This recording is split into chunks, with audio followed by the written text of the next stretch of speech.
Bonjour à tous. Alors voilà, j'ai reçu vos exercices pour certains, pas encore pour tous. Dans la série, alors il y en a qui m'ont envoyé tous les exercices, mais alors j'ai pas les énoncés, donc je sais pas vraiment à quoi vous répondez. Je pense à Linda Noël et Shaima. Vous, je vois pas trop. J'ai un peu du mal à comprendre quel exercice vous faites. Donc essayez de mettre des titres aux exercices que je sache à quoi vous répondez. À nouveau, j'en ai qui ont exactement les mêmes erreurs au même endroit, donc ceux-ci se reconnaîtront puisque je leur ai envoyé un message. À nouveau, vous partez avec zéro, hein.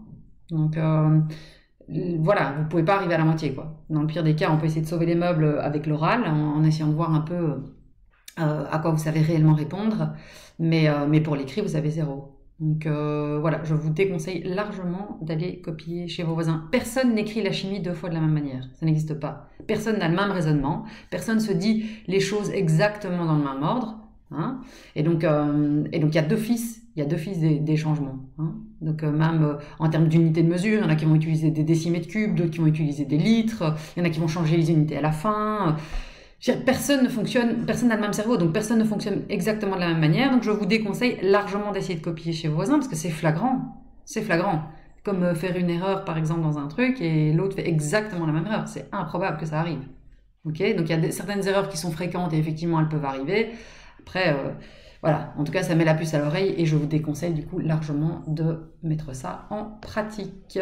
Vous commencez avec un très mauvais a priori. Alors, maintenant ici, on avait cette question-ci, on va aller, donc de nouveau, à chaque fois, hein, on a données et inconnus. Au niveau de nos données, là, plus ou moins tout le monde avait réussi à capter quelles étaient les informations qu'on avait, qui étaient donc bien la concentration en HClO4, ok. Et alors, c'est hypochlorite, chlorite, chlorate, perchlorate. Perchlorate, hein, c'est le plus grand. Hein. ClO, ClO2, ClO3, ClO4, donc c'est bien du perchlorate d'hydrogène ici. Hein. Et donc ici, on avait du carbonate de zinc. Et donc ici, ce qu'on voulait, c'était bien une concentration à 0,2 mol par litre. On avait la masse du carbonate de zinc, 0,502 grammes. Et la masse molaire, systématiquement, on ne vous la donne jamais, mais vous savez que vous devez systématiquement la calculer. Hein. Ceux qui ont encore du mal avec ça, hein, il est temps de me contacter. À nouveau, s'il y en a qui ont réellement des problèmes, c'est-à-dire qu'ils sont complètement largués dans la matière, on peut faire une remédiation en vidéo live avec 2-3 élèves. Alors directement, je ne parle pas aux élèves qui arrivent à résoudre les exercices et qui ont des petites questions ponctuelles. Ils me les envoient par mail jusqu'à présent et je leur réponds par mail. Donc ça c'est bon, on ne va pas se faire une vidéoconférence pour aller dans des détails d'unité de mesure, c'est pas ça le problème. Par contre, si vraiment il y a un élève qui ne comprend pas, qui est largué au premier exercice et qui dit déjà la concentration je comprends pas, comment est-ce qu'on calcule la masse molaire, je suis perdu, on peut faire une remédiation en vidéoconférence. Vous m'envoyez un message sur Smart School et on organise une remédiation. À nouveau, on va pas organiser la remédiation le 2 juin. Hein. Donc il faut le faire maintenant s'il y en a qui sont vraiment bloqués au début de la matière et qui du coup n'arrivent pas à suivre la suite de la matière. Ça va? Alors ici, nos inconnus, donc qu'est-ce qu'on nous demande, hein? On nous demande directement, ça c'est quel sera le volume de dioxyde de carbone, ok? Et ici, le volume nécessaire de HClO4, ok? Pour obtenir cette concentration. Donc à nouveau, c'est ce que je vous ai dit, on sait qu'on est en proportion stoichiométrique. Ici, on va directement faire quoi? Calculer tout en nombre de moles. Donc première chose, toutes les valeurs qu'on a en concentration, en grammes, on change tout en nombre de moles. Okay, pour parler en nombre de moles, puisque la recette est donnée en nombre de moles. Donc première chose, on cherche le nombre de moles. On sait que le nombre de moles, c'est bien la masse sur la masse molaire. Moi, je vous ai dit, chaque fois, il me faut une petite seconde de réflexion. Moi, celle que je connais, c'est la masse molaire. Masse molaire, c'est facile, c'est des masses sur des moles, masse molaire. Donc grand M est égal à petit m sur N. Et en inverse, on fait switcher le N et le grand M, et donc du coup, on obtient toutes les équivalences possibles. Donc si vous retenez celle-là, c'est très bien aussi. Hein. Mais faites attention de pas... de bien la retenir, quoi. Après, l'examen est à livre ouvert, donc au pire, vous aurez vos formules sur le côté. Ici, on va avoir donc un nombre de moles qui est égal à 4 10-3, puisqu'on aura fait, effectivement, hein, la masse de 502 grammes, on ne doit pas changer puisqu'on est bien dans la bonne unité de mesure, divisé par la masse molaire, qui sont bien 125,40 grammes par mole, qu'on a calculé grâce à notre tableau de Mendeleïev. Ensuite, relation d'équivalence. Alors, il y en a qui vont passer par là, c'est très bien. Et donc, on a ici, on voit que la quantité de Zn, il nous faut 2 fois plus de H dans la recette, hein, il nous faut 2 fois plus de HClO. Et on va fabriquer la même quantité de ZnClO4 pris 2 fois, la même quantité d'eau et la même quantité de CO2. Donc, en termes de proportion, on sait qu'ils auront tous la même quantité en termes de nombre de moles, mais par contre, on a besoin de 2 fois plus de moles de HClO4. OK? Donc, notre relation d'équivalence, c'est bien le nombre de moles de ZnCO3 est égal au nombre de moles de HClO4 divisé par 2, qui est égal au nombre de moles, au nombre de moles et au nombre de moles. OK? Et donc, ça, c'était bien. On mettait le nombre de moles de l'élément divisé par le chiffre qui est devant, hein, si elle est pondérée. Donc, première question, c'était effectivement de voir si elle était pondérée. OK? Et effectivement, cette équation est pondérée. OK? Donc, ici, ça, on en avait parlé dans la vidéo précédente. Hein. On avait vérifié le nombre d'atomes à gauche et à droite. Hein. Vous vous souvenez? 3 oxygènes, ici, plus 8 oxygènes, puisqu'on en a 4 ici, mais on le prend 2 fois. Ici aussi, 8 oxygènes, plus 1, plus 2, donc plus 3. Donc on a 3 plus 8, et ici 8 plus 3. Donc on a exactement la même quantité d'oxygène à gauche et à droite, et on continue comme ça, avec Zn, etc., etc. Donc ici, l'équation, elle est pondérée. Ça va? Je vous donnerai des exercices de pondération, d'ailleurs. Alors, ça, c'est notre équivalence. Après, moi, j'utilise... On sait du coup que 2 moles, enfin la quantité 2 fois le nombre de moles de ZnCO3, c'est le nombre de moles de HClO4. Hein, on est d'accord? Il faut 2 fois plus de HClO4 que de ZnCO3. Et surtout qu'on a le nombre de moles de ZnCO3, on vient de le trouver. Donc on sait que le nombre de moles de HClO4 sera 2 fois plus important. Ceux qui veulent utiliser la réaction, ils vont juste faire fois 2 ici, et donc nombre de moles de HClO4 est égal à 2 fois le nombre de moles de ZnCO3. Ok? Je vais ici déplacer comme ça, vous voyez toujours l'équation. Et donc effectivement, on a fait x2 et on obtient 8. Après, moi je ne suis pas sûre qu'il y ait besoin de faire autant d'étapes, hein. C'est assez limpide dans l'équation, on voit très bien que en quantité ici, on en a 2 fois plus. Je pense que quand on a 3, 7, 6, 2, 1, c'est intéressant d'utiliser cette équation d'équivalence. Ici, c'est une évidence, hein, que quand vous avez trouvé le nombre de moles de ZnCO3, il vous faut 2 fois plus de HClO4 puisqu'il y a un 2 devant. Mais bon, donc 8, 10, moins 3. Du coup, ici, la concentration, on sait que c'est des moles par litre, donc N sur V, ok? Et donc du coup, je remonte un petit peu.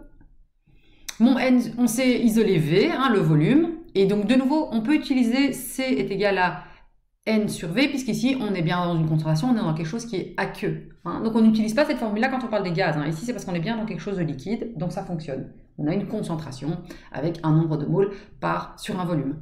Et donc ici, le volume, c'est bien N divisé par C, hein, puisque on va mettre V de ce côté-ci, et on fait passer C de l'autre côté, en dessous. Et donc on obtient 8, 10, moins 3, divisé par 0,2, et on a bien 4, 10, moins 2. Okay, on est en litres, et donc on peut passer à 40 millilitres. Ok? Alors, il y en a certains qui m'ont fait un beau copier des réponses. Hein. Donc, je sais que vous avez accès au PowerPoint.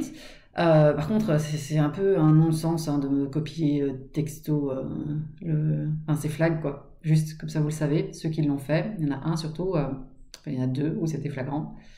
Donc voilà, ça sert à rien d'aller me rajouter ça. Hein. Ceux qui l'ont calculé eux-mêmes, plus ou moins personne n'a été changé ça en millilitres. Parce qu'en fait, c'est pas demandé dans l'énoncé.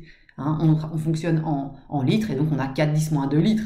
Tout le monde s'est arrêté là, sauf certains qui sont passés à 40 millilitres. C'est un peu de l'excès de zèle et ça n'est pas très crédible. Hein. Et même moi, je l'aurais pas fait. Hein. Allez calculer ça en millilitres. Pourquoi est-ce qu'ils vous demandent donnez-moi le volume en millilitres? Non. Alors pourquoi est-ce qu'on se fatigue à le faire en millilitres?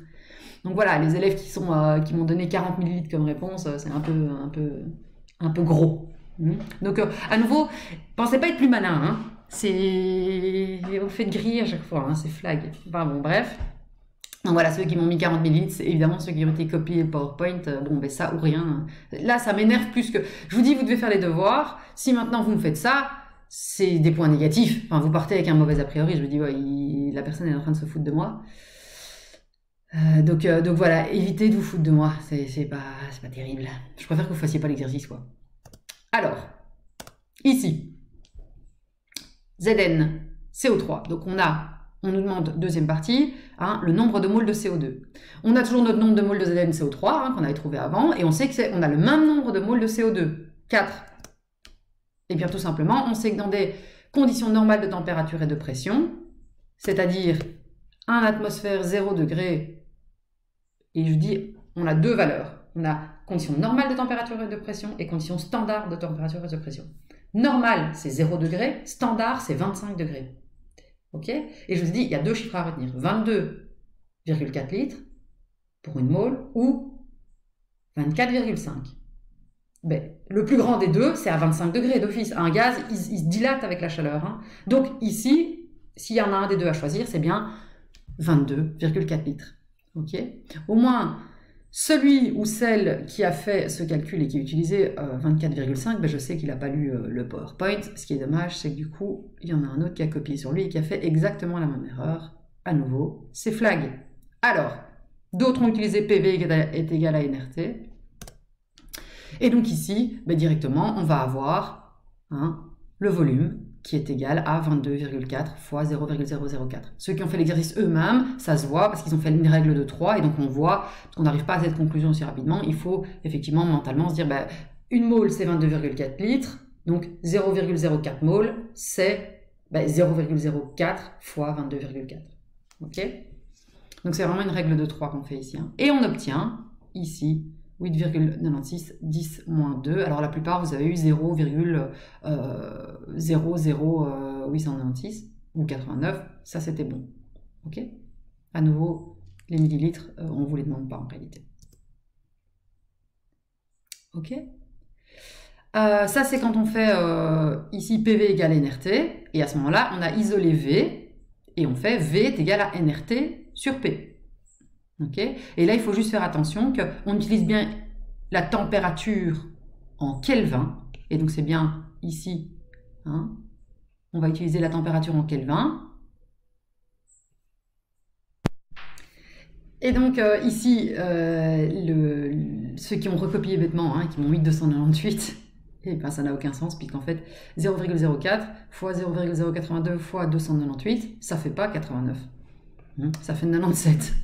Donc voilà, là aussi c'est flag, hein, ceux qui ont été copiés le truc. Il y a une erreur dans le PowerPoint, et donc ici c'est pas 298. 298, ce serait Kelvin, c'est combien de degrés? C'est 25 degrés. Hein. Donc ici on n'est pas à 25 degrés, on est à 0 degré, donc c'est 273. Donc ici c'est 273 qui doit être écrit. Et donc la réponse est juste, c'est 89. Mais le calcul est faux. Okay, donc ceux qui m'ont recopié bêtement, c'est évidemment bien dommage, mais bien flagrant. Ok, alors on continue. Ok, ici. Donc ici, on vous demande avec combien de molécules d'eau le sulfate de nickel cristallise-t-il si un échantillon de 0,998 g de NiSO4 hydraté perd 0,448 g d'eau à la calcination. Et donc à nouveau, ça c'est un exercice particulier puisqu'ici on parle de NiSO4 hydraté. Alors on a vu avec le groupe B en classe. Ici, je ne vais pas le faire avec vous parce qu'effectivement, c'est un cas particulier. Et donc, NiSO4, ça sous-entend qu'on va avoir NiSO4 et un nombre de molécules d'eau tout autour. Okay, de l'H2O tout autour. Et on essaie de déterminer mais combien de molécules d'eau sont accrochées à NiSO4. Et donc, ça, c'est pas le genre de question que vous aurez à l'examen. Vous aurez plutôt le genre de question, la question précédente. Hein.